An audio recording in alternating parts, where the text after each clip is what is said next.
গাজা সংকটকে কেন্দ্র করে যুক্তরাষ্ট্রের উদ্যোগে গঠিত শান্তি পর্ষদে যোগ দেওয়ার সিদ্ধান্ত নিয়েছে পাকিস্তান। ডোনাল্ড ট্রাম্প প্রশাসনের ঘোষিত এই উদ্যোগকে ঘিরে আন্তর্জাতিক কূটনৈতিক তৎপরতা নতুন মাত্রা পেয়েছে। বুধবার প্রকাশিত এক বিবৃতিতে পাকিস্তানের পররাষ্ট্র মন্ত্রণালয় জানায়, গাজায় শান্তি পরিকল্পনা বাস্তবায়নের সহযোগিতা জোরদারের অংশ হিসেবেই এ সিদ্ধান্ত নেওয়া হয়েছে। জাতিসংঘ নিরাপত্তা পরিষদের রেজুলেশন 2803 এর কাঠামোর আওতায় এই অংশগ্রহণ নিশ্চিত করা হচ্ছে বলে উল্লেখ করা হয়।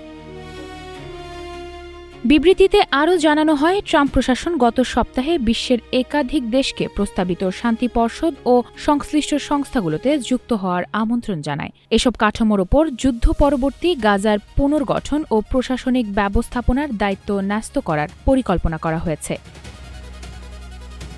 বৃহস্পতিবার সুইজারল্যান্ডের দাভোসে বিশ্ব অর্থনৈতিক ফোরামের মঞ্চে শান্তি পর্ষদের আনুষ্ঠানিক ঘোষণা দেওয়ার কথা রয়েছে। একই সঙ্গে একটি নির্দিষ্ট ও বিশ্বাসযোগ্য সময়সীমার মধ্যে ফিলিস্তিনিদের স্বনিয়ন্ত্রিত অধিকার এবং স্বাধীন ফিলিস্তিন রাষ্ট্র প্রতিষ্ঠার লক্ষ্যে রাজনৈতিক প্রক্রিয়া শুরু হবে বলেও প্রত্যাশা জানানো হয়েছে। এ প্রক্রিয়া আন্তর্জাতিক স্বীকৃতি ও জাতিসংঘের সংশ্লিষ্ট রেজুলেশনের সঙ্গে সামঞ্জস্যপূর্ণ থাকবে বলে উল্লেখ করা হয়।